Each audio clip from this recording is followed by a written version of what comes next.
Season 3, Episode 7, which is number 37. We got ASP. A, period. S, period. P, period. Give me Air Strike Patrol. I feel like that's how, I don't know. It's Air Strike Patrol. Yeah. That was a bit much to excitement for this game. Well, I was rallying the troops, no pun intended. So it is ASP, which is not the snake. It is abbreviated Airstrike Patrol. So I'm not sure that I played this game. This is one of those games I feel like was probably at the video store, and I may have forgot about if I have played. But I'm not sure that I ever played it. Have you, Josh? No, I have not. I haven't played it at all. All right. What you want me to hop us up with the back of the box? Man, you can try. Well, the front of the box is actually kind of cool. It's got one of the planes flying down. I mean, it kind of looks like your typical, airplane fighting game over the desert, war game. Yeah, it looked neat. So here we go. As you flip it over, of course, there's screenshots and all that. It says ASP, Airstrike Patrol. Lock on to the ultimate action simulation. Zarak has invaded Sweet. You, as Air Force Commander, must marshal all your resources and defeat them. Using high-tech intelligence, locate your targets, load your plane, and destroy chemical weapon plants, radar sites, enemy vehicles, and more. So strap yourself to a cockpit and fly into the challenge of a lifetime. And then it's got bullet points, and instead of just circles, they're little jets. It says fly an A-10 or an F-15. Destroy enemy forces with devastating high-tech weapons. Command detailed missions with realistic objectives. Balance complex military, economic, and political factors to achieve victory. Watch GNN report the fighting. And 8 missions with different endings based on performance. Oh. So, I mean, it sounds pretty damn exciting. Yeah. And let's just say this game was released in 95, Josh. So this would have, I think, been my 8th grade year. It was developed by a company called Opus. Don't really have a whole lot. Published by Sega in Japan and North America, and System 3 in Europe. I think we played a System 3, if I'm not mistaken. That might have been Super Putty. I could be wrong with that. Don't quote me. Yeah. But Sega basically, some of the other stuff they worked on was like puzzle games. I looked at a lot of stuff that they did for Nintendo and Super Nintendo, and it wasn't a whole lot. Like, one of them was like Ultimate Mahjong or Mahjong, however you pronounce it, the tiles game. Mahjong. Yes, that. Probably the one that came a little closest to home with me is I think they had Tetris 64. It was Tetrisphere or something on Nintendo 64. But it was directed by M. Yoshihara, produced by Takayuki Suzuki. And that sounds like a completely made up name. Yeah, 100%. And of course, I got to butcher any of these names. I can't hardly mention English name, much less a Japanese name. Composed by Jun Inoki. So, it's pretty basic. It's just a single-player game. I guess you call it a shoot-'em-up. It's a flight sim game of some sort. What makes this game a little different is I guess you kind of get like that isometric view like you had in NBA Live 95. It's kind of like at the angle, which kind of seems cool, I guess. And it's a freaking war game, and I feel like especially in the 90s, I'd say, and I've not looked this up, but the Gulf War was going pretty hot and heavy, probably in the late 80s, early 90s. Yeah. I know by 91 we were probably full blown over there with Desert Storm, or so it seemed like there was a lot of these games that were basically based on like Super Tank, the one we played. What was that one? Gary Kitchen's the tank game. It was over in the Middle East as well. It seemed like, hey, I guess most of the places that you would, if you wanted to actually pilot a fighter jet and fight, you probably would have been in the Middle East at this time. But it seems like there was a lot of them taking place in the Middle East. And yeah, I mean, but that's also the trend of them. Like if something major is happening, they want to capitalize as much as they can. Yeah, and with this being a Famicom game as well, I mean, that, Desert Storm and all that, Desert Strike, whatever you want to call it, it kind of affected everybody, So, I mean, it wasn't like it was just one person's war and it only affected one, it was oil, the whole nine, whatever. We're not getting into the history part of it. But, even in Japan, you would know that, there's some crap going down over there. Don't stay the hell away or go in there and get in the ring, one of those type things. So, is there anything, I guess the whole basis of this game is you're going through and destroying targets. And just like it said, you've got to balance the military, economic, and political factors to achieve victory. I know there's parts when you could actually kill one of your own planes, and that would it would hit the GNN. And it was bad press. So you're navigating your way trying to destroy these strategic targets, and at the same time you're trying to have a good public opinion, I guess, as you're killing all these other folks, I guess. Yeah, I mean, the person who writes the histories are the victors of the wars, so... Is there anything you want to add? No, I mean, I will say this. I had a time trying to play this game.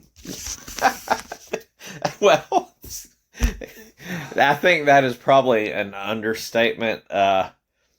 Let's jump into Make It section, and this is probably going to let you know how bad the struggle was. No, okay. For me, this isn't even gameplay. Like I said, trying to play the game. I had to go through several different emulators just to get right ratio to pull up. Okay. Like, there was a lot of them where I was only getting like half the actual screen. So it took me a solid, 45 minutes to find and dig a ratio to where I could actually get a full view. Well, I would say the gameplay itself probably didn't make it easy for it once you found one as well. No, but like I said, that was mine. Like, that doesn't even get into the break it or anything like that. Well, and some of that's probably, we can't fault the game. I do have something with the break it part that I do hold in contempt. I guess I don't blame the game for it, but it did affect me the way I played it. And some of it, maybe, and I put the disclaimer beforehand. So let's just go ahead and jump into what makes the game. You want to go first? What makes the game is turning it off.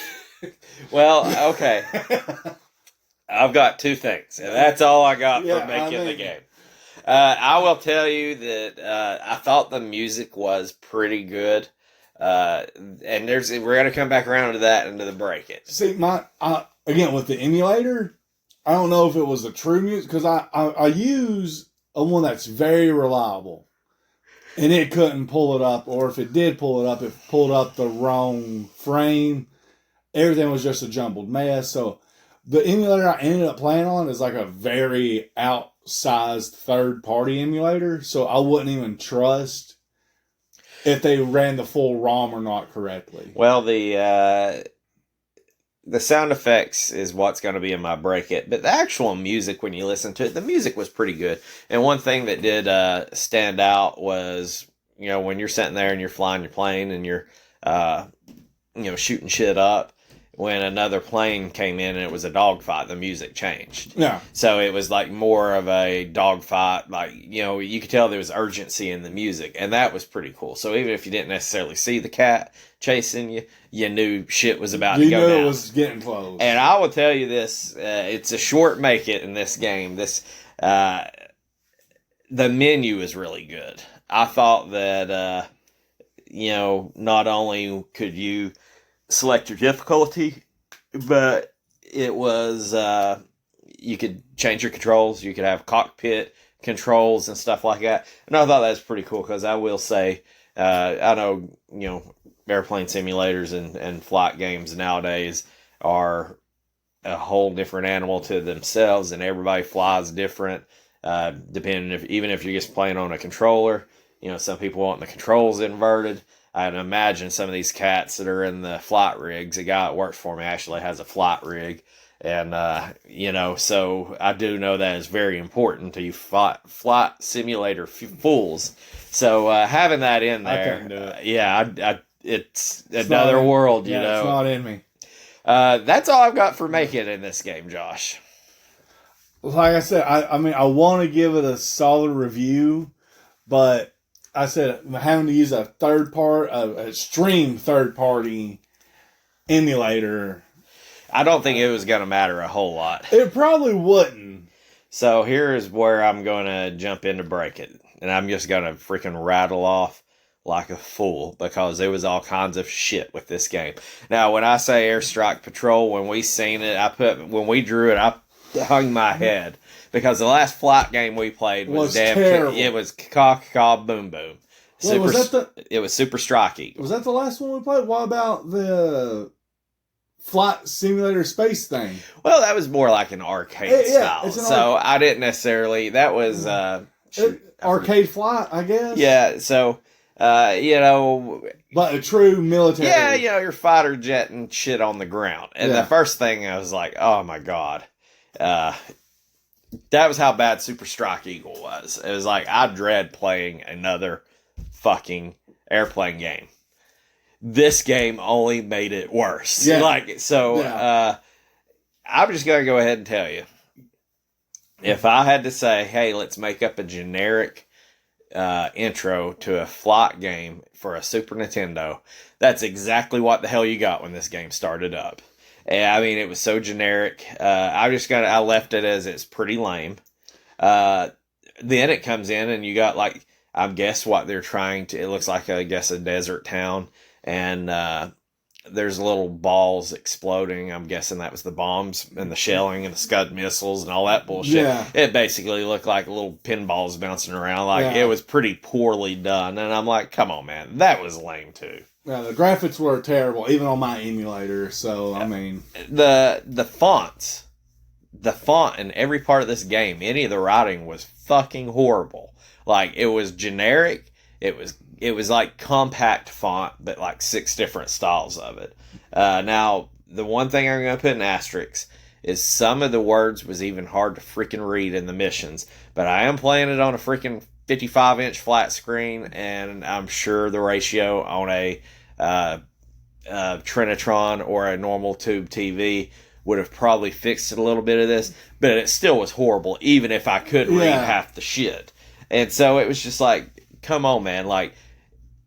It was like you expect the startup and the menus from every other flight game that I've ever played that sucked, So that was one thing that I absolutely hated.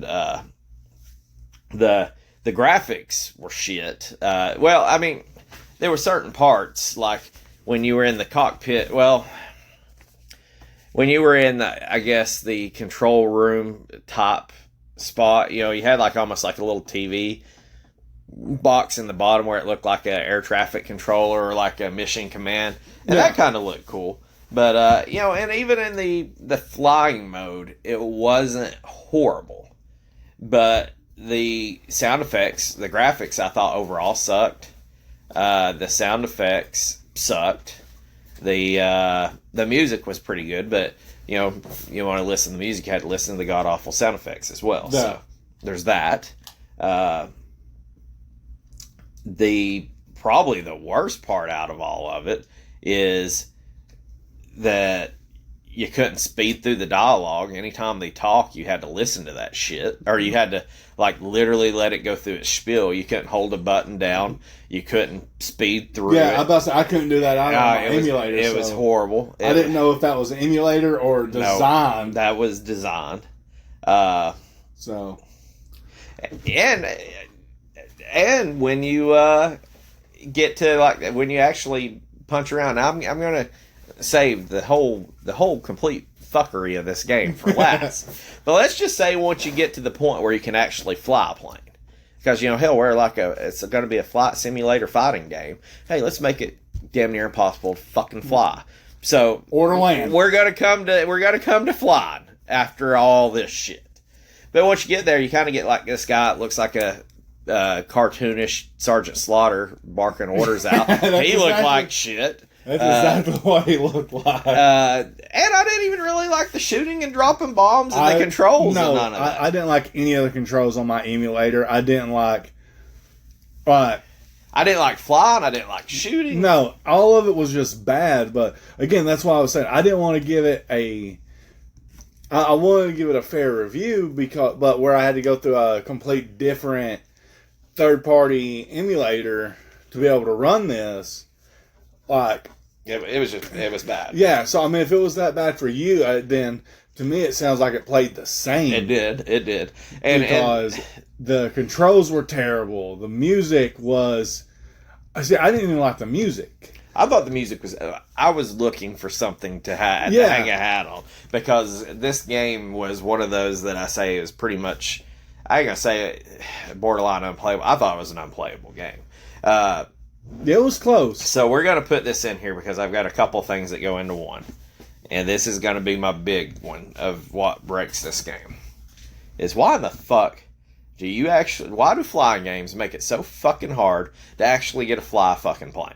Yeah. Like, it blows my mind. So when you say, oh yeah, okay, yeah man, I want to shoot some MiGs down or some Zeros or whatever the hell you're shooting down. You're like, let's get up here in the air. I mean, it's a fucking...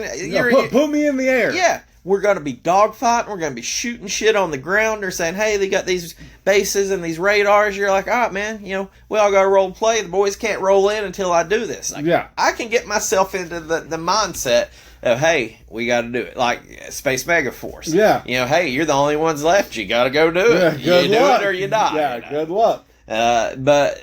So you get in here, I'm hammering out, I'm listening to all this bullshit, mission 1, and then it gives me a damn, I guess I'm going to really get into the heads-up display, but next thing you know, you get like a fucking spot that says, hey, we're scanning radars, and then it's just like a SimCity game.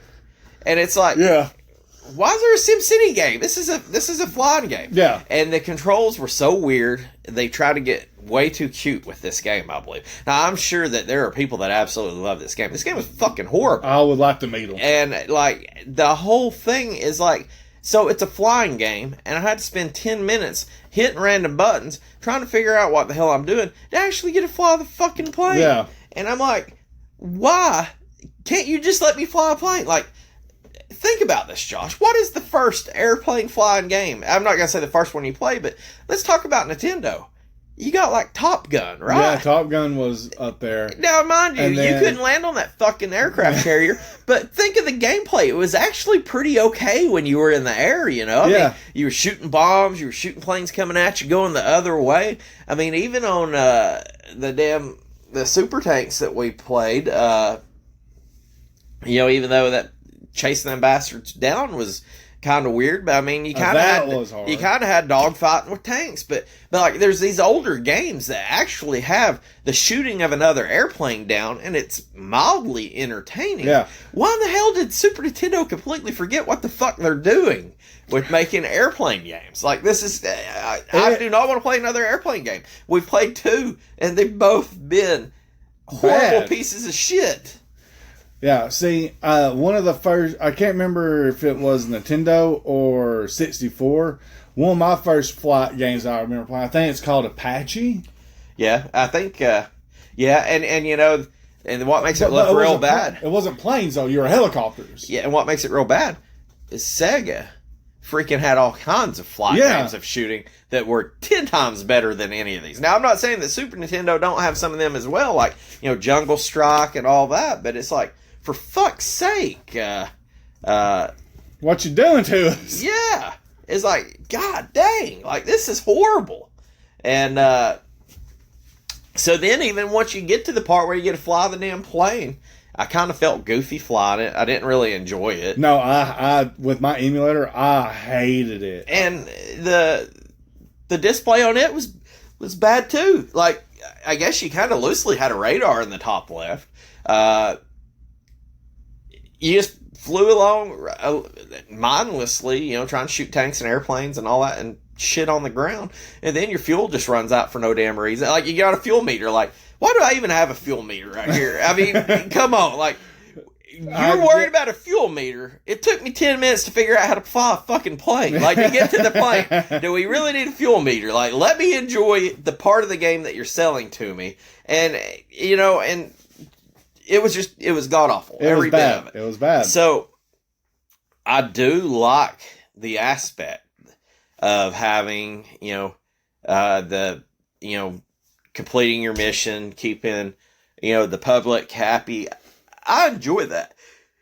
To me, that's kind of like an XCOM game. Yeah. You've got like the board on XCOM that's the countries, and they're telling you how good a job you're doing or how bad, and that affects your funding.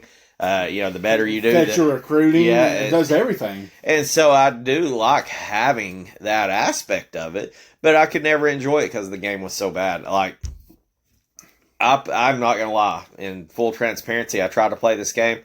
I played like stage 1 3 damn times. I couldn't go any farther. I'm like, I will cut my wrist if I have to play this game anymore. It was that bad. Yeah, I had to go cheats just to be able to try to get the different areas. And it's just as terrible. So, I mean, you're sitting here and you're bragging about alternate endings and all this crap. And it's just like, you can't get there because the game sucks so bad, in my opinion. So as I'm playing it, I'm just like, man, when I actually flew, I was like, at least this isn't Super Strike Eagle shooting stuff on the ground.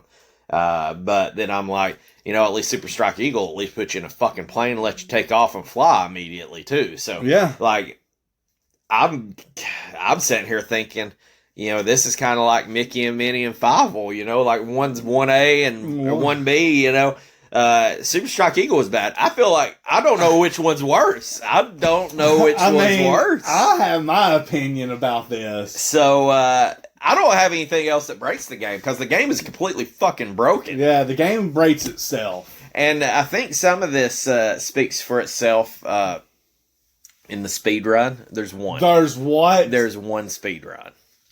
So, there's that. If there was 0 speed run, I would not want to go for it.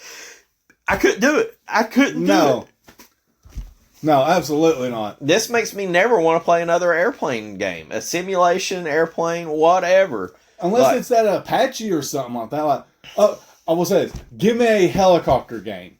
And they're like Tiger Heli or something like that. Yeah.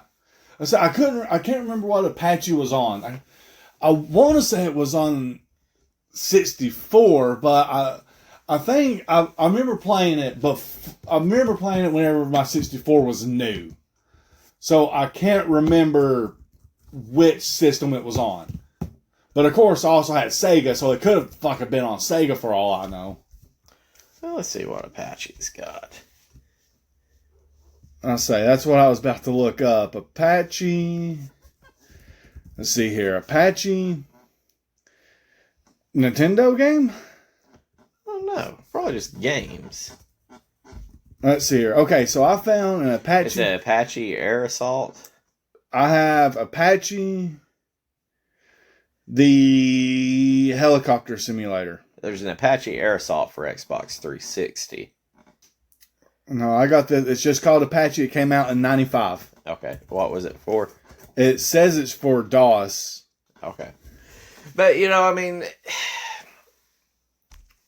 I guess the isometric view is kind of a new thing, but it's just like, come on, man. Like, we've established somewhat entertaining games. Now, like I say, I'm not going to count like 1942 and the arcade style games that are looking straight down on it. But, even doing that would make it a better game. I don't understand why.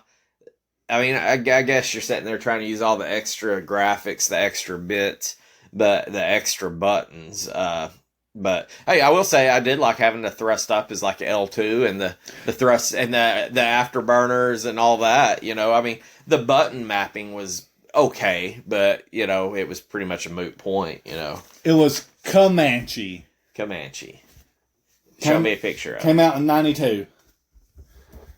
Let's see here. Comanche SNES game.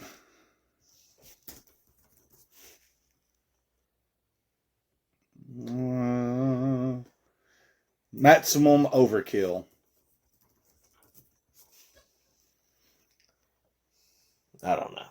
Yeah, it came out for just the NES. Okay, so do you want to hear what some of the... I don't really have a game rating, but you want to hear some of the review scores that this game got? Oh, yeah, dude. So, I'm just going to... I've got a list of them here. There's 20 of them. We're just going to go with the ones that we've heard of.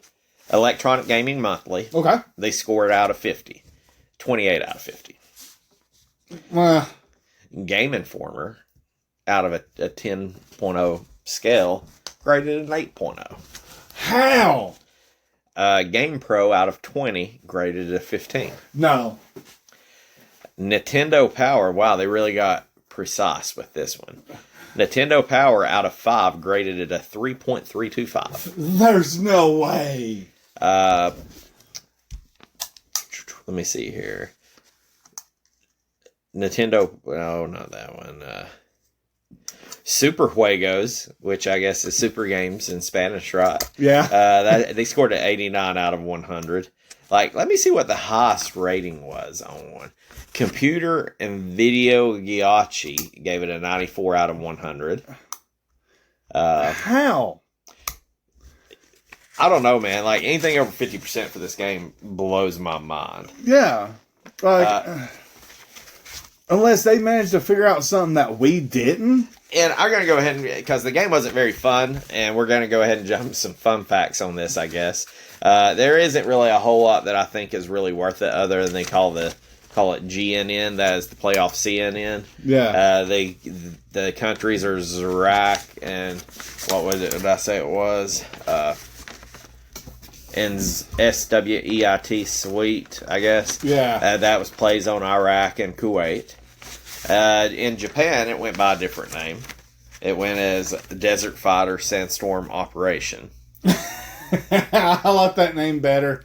The Desert Fighter, I feel like it's like Clay Fighter. I feel like it's that's what I was thinking too. A shittier version of Clay Fighter. Yes, so man, this game is really bad. It's tough. This has been one of the tougher ones to review, I believe. Do you want to hear we got price charting, we got speedrun. Give me the solo speedrunner.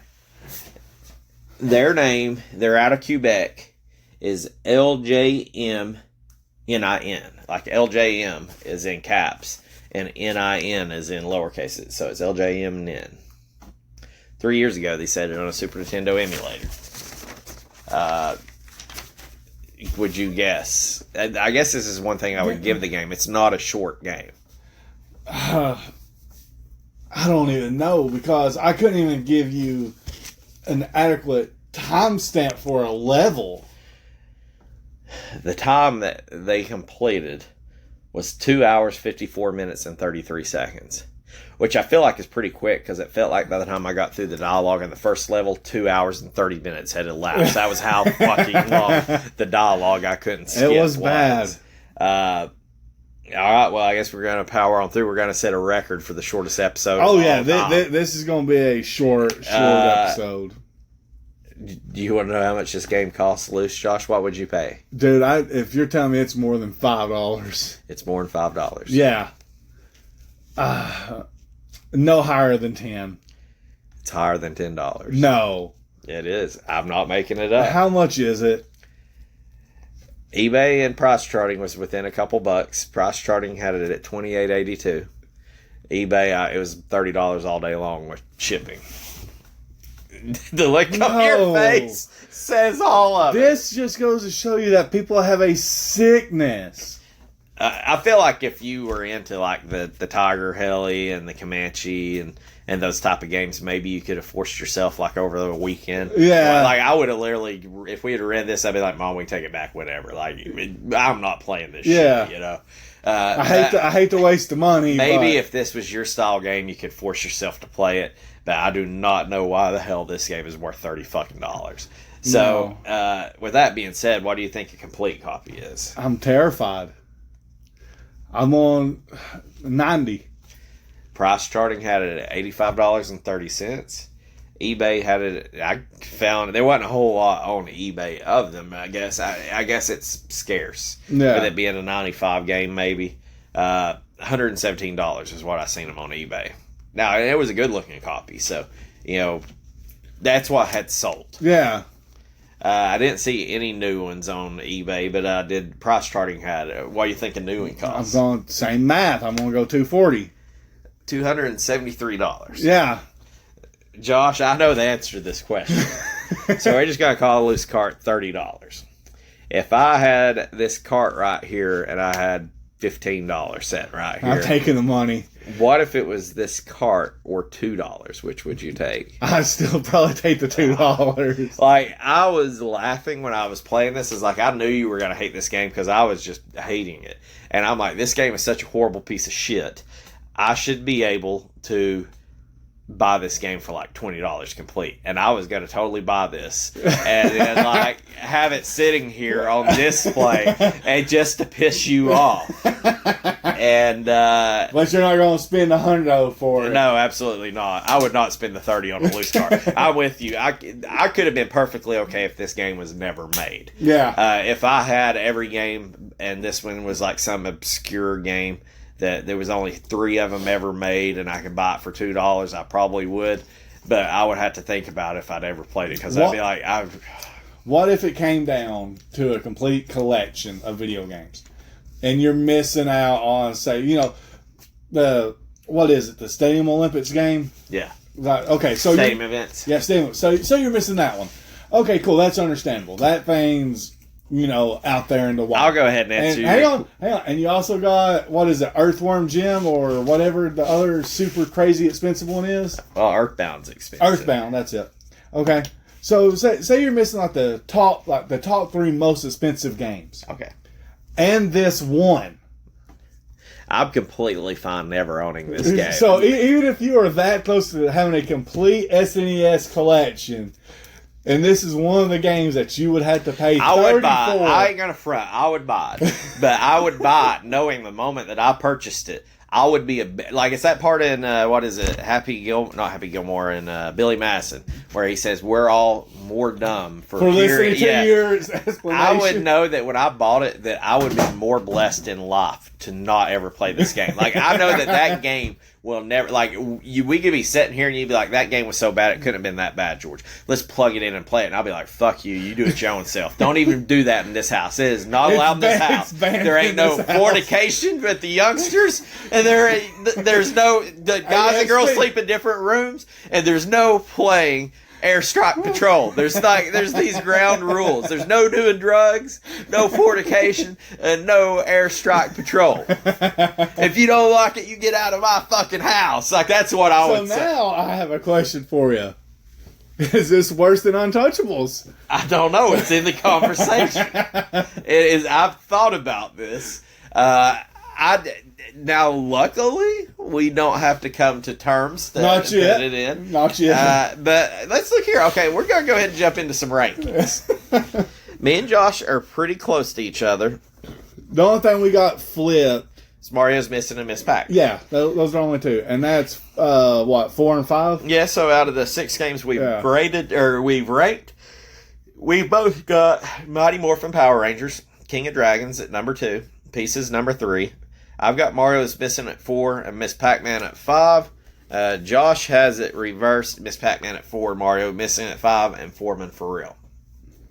So I will say, and I'm not wanting to dog, King of Dragons or Mighty Morphin Power Rangers. So far this season hasn't had a real banger in it. Like Mighty Morphin Power Rangers was okay. Solid. It was solid. But it wasn't. We're not talking like a Star Fox. We're not talking a Mega Man X2. Yeah.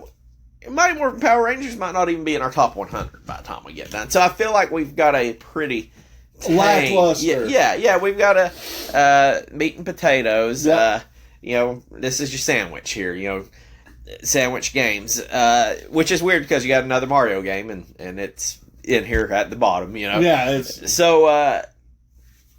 There's not anything. That's what I feel like makes the ranking more bad. Like for Foreman for real, is there's not really like some strong games. Like in season 2, we were playing some of the FX chips. We were there was like certain tiers. You could almost see the tier as just with the games after you played them.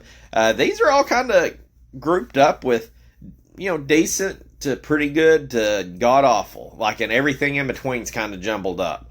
Do you know where you're ranking this game, Josh? Oh, number 7. You're ranking this game. It's worse than fucking Foreman for real. Yes. Yes, it is. And there's no argument you can say to prove me wrong. Well, let me talk you through this.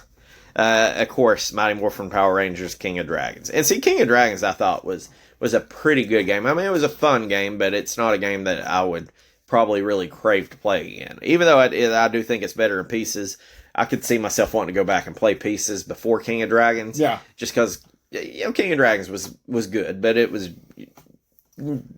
King of close. Dragons would be great if you could have a 4-man party. But once you get past pieces, there's games that I could probably go without playing ever again. Yeah. So Mario is missing, Miss Pac-Man, and then you come down here to Foreman for Real. So the first thought I thought was, is this game worse than Foreman for Real? Because Foreman for Real was pretty bad.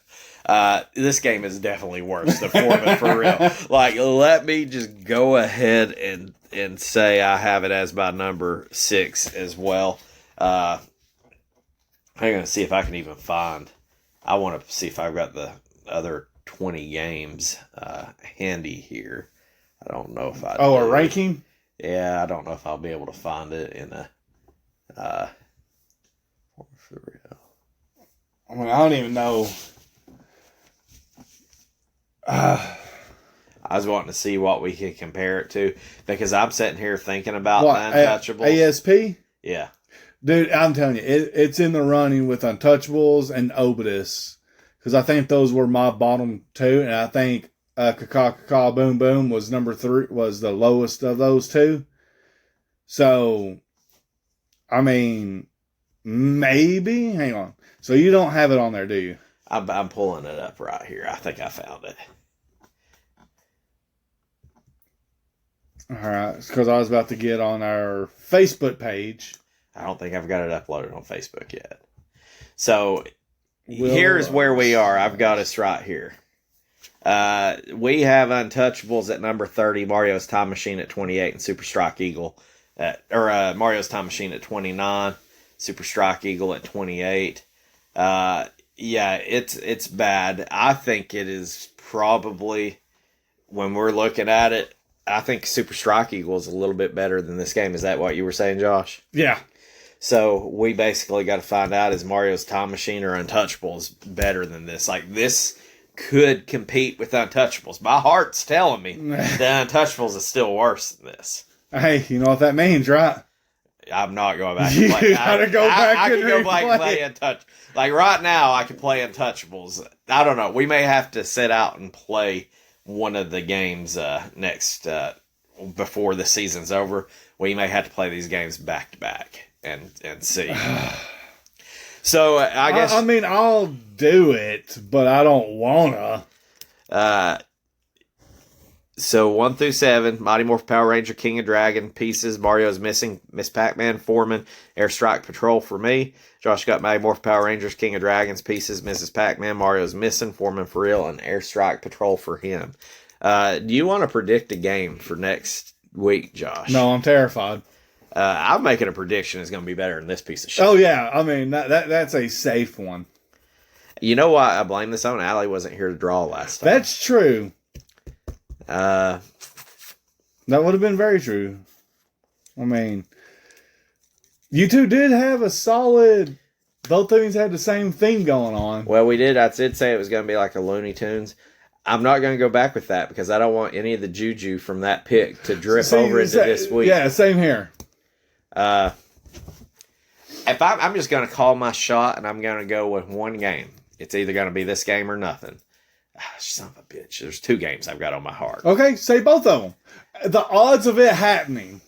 I'm calling Uniracers. Okay. And Lethal Enforcers. Okay. For some reason, I've been thinking about both of them. So you're trying to put that out there in the world. Yes, it is going to be one of those 2 is what I'm saying. All right. I want this to happen because I want to have something good for this season. I want a first party. Okay, first party. Yep, I want a first party. Well, I don't really think we got a whole lot more to talk about in this episode. We're first party game, Uniracers, Lethal Enforcers. By far our shortest episode. You are welcome because anything long, it's a god awful game. There's nothing else to go with on it. Do not play this game. 0 out of 10. Don't recommend. Yes, -10 out of 10. Don't recommend. Yes, that was bad. It was terrible. All right, so let's wrap it up here. We'll draw the next game. We'll see you next week. See y'all.